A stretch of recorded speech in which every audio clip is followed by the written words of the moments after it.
Hello everybody and welcome back to the channel. For today's video, I wanted to talk to you about what the narcissist misses most about you.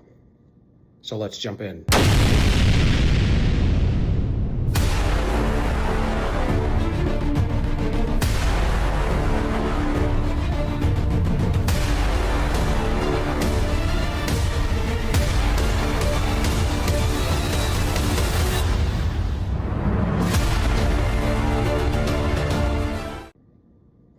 So you may think because of the way the narcissist treated you that you were not missed.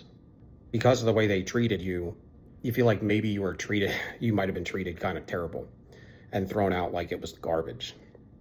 And I hate to say it like that, but I'm speaking and expressing from my own mind's eye how it feels, because that's what I experienced. It's the worst types of breakups. It's always you're drained, you're down and out, and you're at your worst point in time, you feel like, because of how much they have sucked off of you. And you have realized by that point that you've been used. At least, in one of your final cycles, right? Because that's what I'm talking about. The one that is the last one, the one where you never go back. You cycled over and over. And you've heard all of these different lies that allowed them to come back in hopes they would change. But then maybe you woke up to narcissism. You started reading some books and found out, well, these people are fixed. These individuals will never change. The way they move on, they just continue to trash you and smear you in the background. Your self-esteem, your self-worth, you're wearing their energy, they're wearing yours. So they just walk off, hopping and skipping into the next relationship. They'll go on trips and vacations and they look like they're doing well. They're wearing your energy. Your energy's, it's got spice, y'all. You're the salt of the earth, so they got the best energy they're wearing. I think the biggest thing that's even above money to them is that fuel, that energy they get off chosen source supply, a curse breaker. The problem is you were so nice to them, and a lot of times you peeped at the game, what was really going on, knew what was going on at some point. And you may have known the whole time, but you hadn't understood narcissism until the very end, and you really liked the idea of somebody or something like that. So you gave him the benefit of the doubt, and that dug you a big hole, and then you got into that trauma bond situation. So you're doing the push and the pull, and sometimes you feel like in those situations you're going to be the one. It's like, yeah, I know all the other narcissists, they don't change, but the one I'm with is. I see it. But that doesn't happen. When you're the only one, you need to walk away too, because you're lying to yourself. They're fixed. Nevertheless, it's sad. It's a sad situation I think for everybody, at least from our point of view. I don't know, to some degree, it's hard to try to understand or try to figure out crazy. I think you can for the most part, but to continue to go down that rabbit hole is a waste of time, because you're still pouring more energy into them.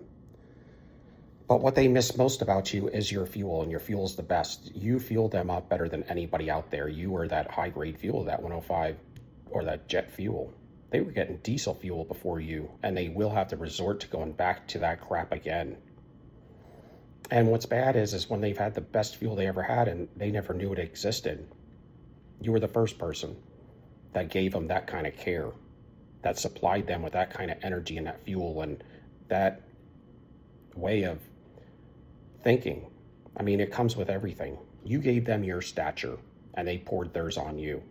All their lying, cheating, stealing, and you took it all. We give a lot. And when you give a lot, that means you gave all of your fuel away, as much as you could, without falling on the ground. And because you did that, they gave you as much as they could of their garbage. They fed into you all of their trash. You're resilient because you took more negative energy than anybody else probably has in their whole life. You made them feel the greatest. You made them somewhat successful during that time.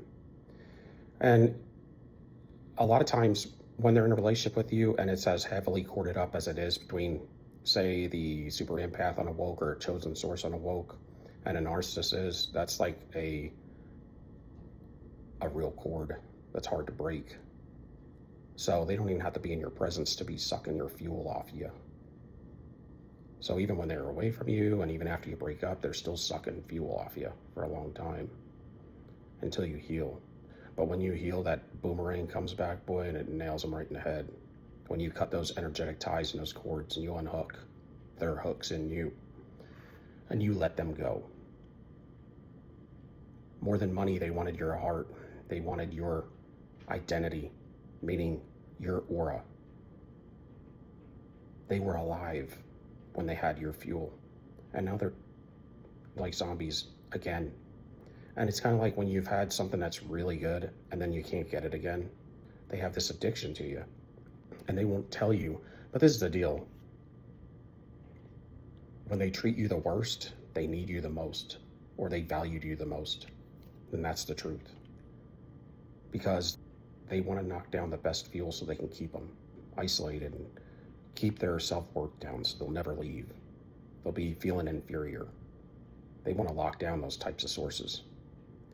And when they come back and you refuse them over and over, that's when it hits home. It hits home after years, 2 years of you refusing them, moving on, glowing up, educating, and just working on yourself, because that's generally what happens. You start to feel out and separate your energy from others. You start to live a certain way, maybe lean up a little. Get rid of the junk in your life and the evil people. And you really start to glow and become successful. That betrayal in the very end of that last cycle, when you decide to leave them, is what shakes you awake into your purpose. It shakes you on your path to glory. It lines you, it realigns you back to center and balances you out. It grounds you and straightens those crooked paths, y'all, I'm telling you. And you will start to manifest. They manifest off that fuel. You have the best love. That's your gift, to love, y'all. The 9 fruits of the Spirit, they do not house them. They don't have love, joy, peace, kindness, gentleness, goodness, long-suffering. They don't have good self-control, but they had it when they had your fuel. And that's why they say energy is the new currency, because at the end of the day, honestly, if they could have your energy for the rest of their life or be a multi-millionaire, I'm not sure which one they'd take, but I think they would take this to be able to house that all the time. Because if they could house that all the time, you know what they know?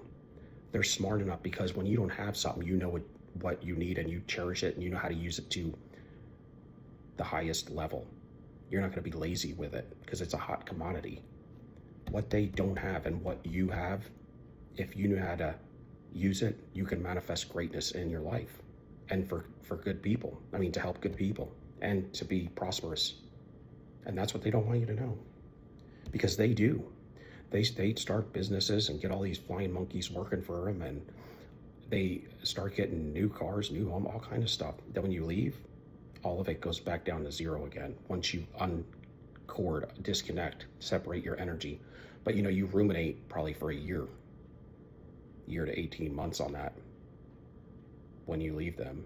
So they're going to be sucking off you for a while.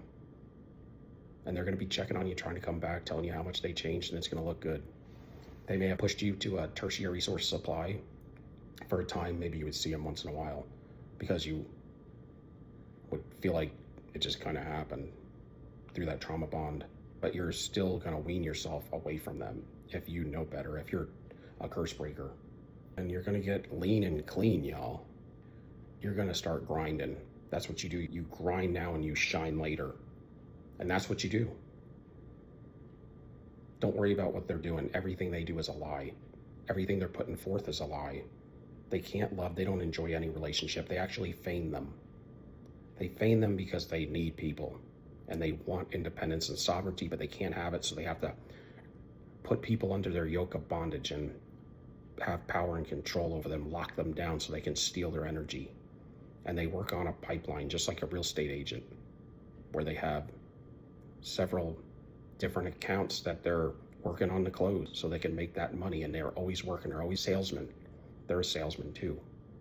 And they got to keep their pipeline full so they can continue to get fuel, because they're going to tap you out of your energy at some point. You can't take care of one of them forever. You can't prop up evil if you're good forever.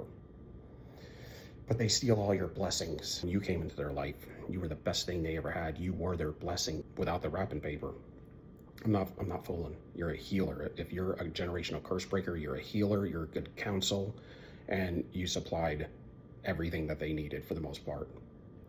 But they refuse to live right. And you got stuck in the relationship because they were wearing a mask when you met them. And then they trauma bonded you. And then started witchcraft on you. Raise your vibration up. But just know this is the deal. Once you start to glow up and do great things and start to manifest in your life abundance, then they'll want to come back. And you know what? You're not going to take them back, but that's going to be their biggest regret of their whole life. They'll never get over it. And you know what, though? If they would have acted right, they could have had you. They could have had you, but they didn't want to act right. Because they had you in that heart space at the time. That's what they have to walk around with for the rest of their life, knowing that if they would have just acted right and gave you equal reciprocity and respect, the only way a narcissist respects you is when you quit with them and forever. And the moment you go back to them, it's disrespect. And the more you love them, they hate you, they wreck you. The more you love them, the more they hate you. It's unequally yoking, spoken of in the Word of God. So leave them. The only reason they're sent into your life is to get you aligned back to center and balance. So the longer you stay in it, when you know what you need to be doing, is just a curse on your life and a blessing for them. But this was the deal. You were their last ditch effort. You were there to lead them to healing. They unalived it. They unalive everything good in their life. And they let everything wicked flourish. Typically, they're hanging out with other narcissists. You always wanted to know things about them and take care of them, whatever. You know what they get now? They get people that their supply sources now are only, what can I get off this individual? How can I use them before they use me? That's what they're with now, honestly. So, grind now and shine later, y'all. Till next time, soldier up. Peace be out.